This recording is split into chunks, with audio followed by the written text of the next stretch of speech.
Hello, hope you're doing well. Today, I wanted to talk about money, specifically personal finances and investing. This isn't going to be some video where I give advice or nothing like that. I'm certainly no expert in either one. I'm more interested in the psychological aspects of the two things. If you're looking for advice or a get rich quick scheme, this video is not it, but I do think there may be some valuable insights if you're willing to listen to them. I'm going to split the videos into two parts, which, you guessed it, are going to be personal finances and investing. I make the distinction between the two being the necessity of both. Personal finance is definitely a necessity. Unless you're making enough money where living expenses don't matter, you will have to manage your finances with due diligence. This income usually comes from doing work in exchange for money, and then that money being delegated in every direction to sustain your own living situation. It is not very complex on the surface, but small daily decisions will add up heavily over time if not taken care of. On the other hand, most people in their lives don't invest or at least go out of their way to invest. By this I mean the vast majority of people are exposed to an investment through their retirement plans or mortgages. It does seem that lately more and more people are starting to get into investing in equities though.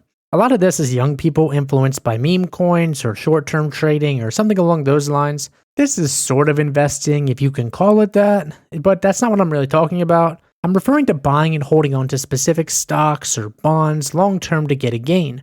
It is boring, but will almost certainly bear fruit. Before I dive any further into either of the two, I need to talk about inflation real quick, as it has a profound impact on both.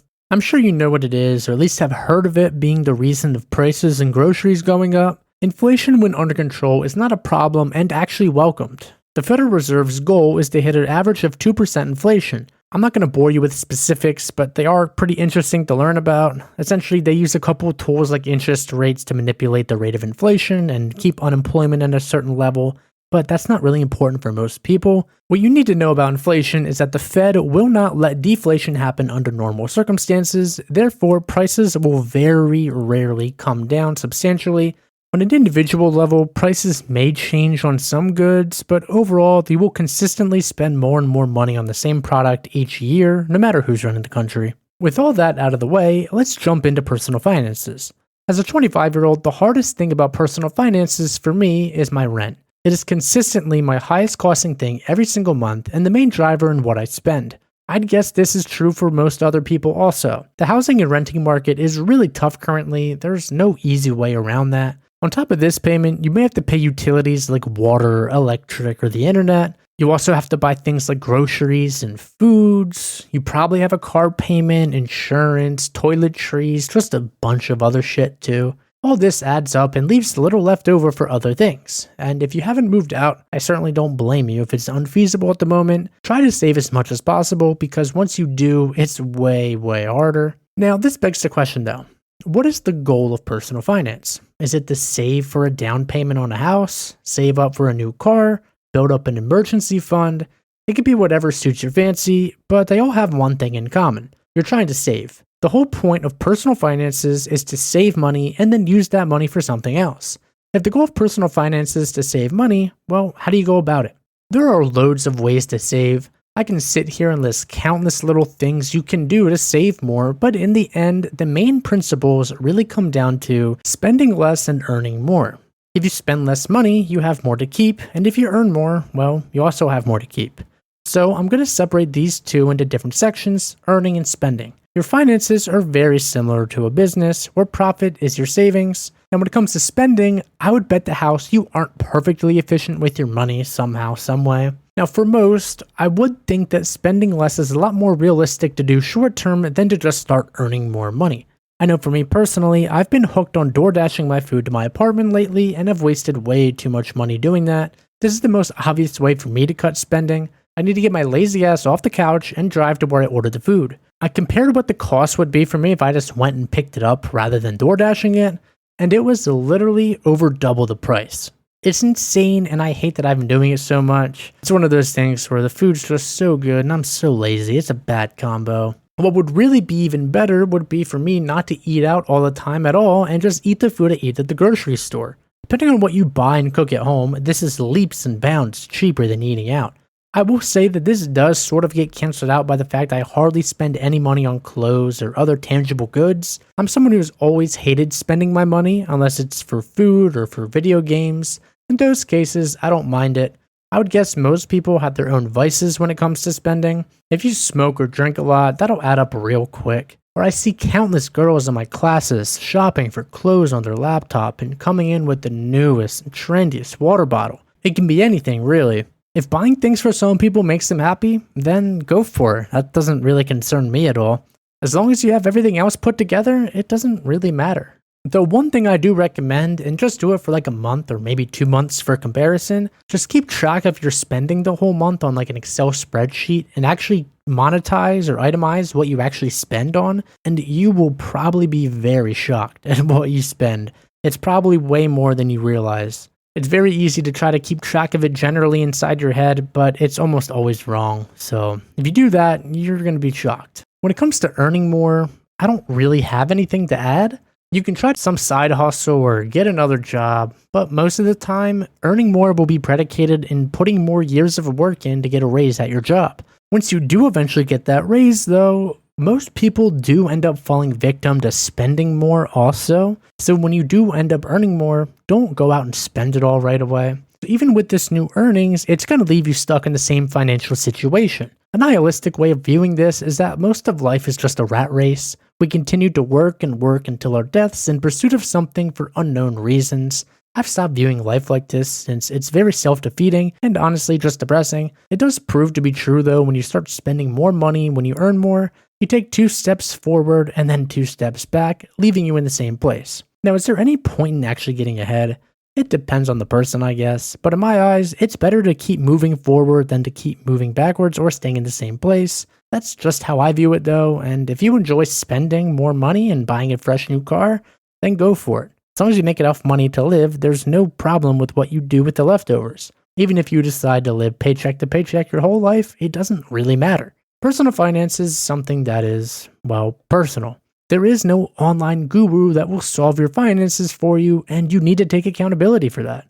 Something like burning through credit cards may not be the smartest thing to do, but as long as you learn from your mistakes, time will heal all wounds. And honestly, times are tougher right now, so it's more prevalent than ever before to really watch your finances and how it impacts your life. With inflation, things get more and more pricey, so you need to adjust how you currently live. But hopefully you're able to find some room to save some more money.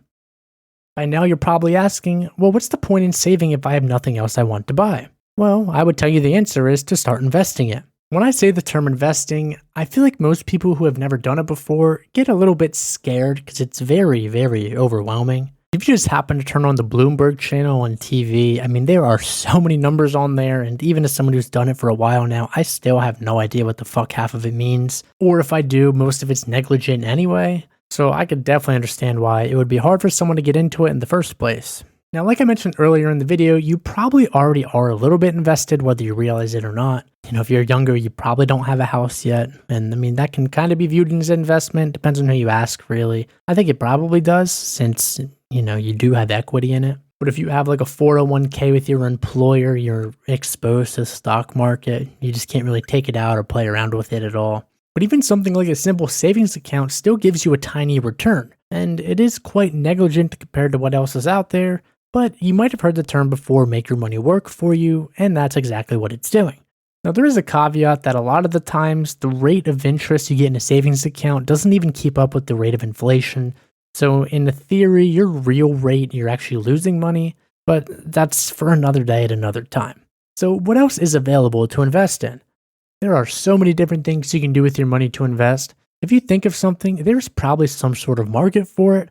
I'm no financial advisor, so I will only throw out some ideas of what you can do, other than the news of something like Trump coin or GameStop stock. The average person probably has no idea much about regarding the stock market or investing it as a whole. Most people don't have anybody to help guide them or get them started in the first place. And for most things in life, getting started is the hardest thing to do. I do want to compare investing to gambling real quick before I move on. On the surface, they are somewhat similar, like in the sense that you're buying something to hopefully make money off of it. I would say that's where the comparisons stop though. When you're doing gambling, most of the time you're either going to lose it all or you're going to win it all. There's no in between. The overall stock market most of the time goes up and down. There's never any minus 100% days or losing all your money at one time or doubling your money at one time, unless you're taking on a lot of risk in certain assets. But for example, let's say you buy $10 in a stock like Apple. You buy it hoping that it's going to go up. You can do this without understanding a single thing about the company, what they sell, or any of the fundamentals, the balance sheet, nothing. You can just buy it and hold it, or sell it, or do whatever you want to do. There's a chance it may go up, or it may go down. In this case, you are gambling on it. But the difference between the two is that it's not a win or lose situation. So, say after a month, the Apple stock falls about 10% or $9 a share. Technically, you are down $1, but not really. This is because this is an unrealized loss. If you're to sell it at $9, it turns into a realized loss of $1. But until you sell it, there are no realized gain or losses. Now compare this with betting on the Super Bowl. You put $10 on the Chiefs. If the Chiefs win, you get $20, meaning you won $10. If they lose, you get $0, meaning you lost $10. You can bet knowing nothing about the game, similar to Apple stock, yet you're betting on a single outcome where they can lose it all right away. If that makes no sense, just know that investing in something generally wins in the long term compared to the short term. Whereas gambling, you will have a higher tendency to end up losing it all because the house ends up winning long term. Now, that's not to say you're always going to win in the stock market, but historically, you are. Investing in something takes time, patience, and in a way, being forgetful. What I mean is that when you buy a stock or a bond, the returns are usually not immediate. They happen over years and years of events happening, hopefully stacking up in small wins that really add up over time. In all honesty, the current market is insane, so this advice probably doesn't make much sense at this point in time, but just know that time is king in the markets. I was 19 again when I first started investing. What would I do? I didn't do bad for myself stock-wise. I have a couple decent ones, but they were individual stocks, which is typically a lot riskier than buying what's known as an ETF or an index. They were essentially a group of stocks that provide a smaller yet safer return. I didn't know this at the time and ended up getting caught up in the marijuana stock hype, losing a good chunk of money in the process. But in general, I would go back and use what's known as a Robo-Advisor. There are plenty of these out there and it really depends on the personal user.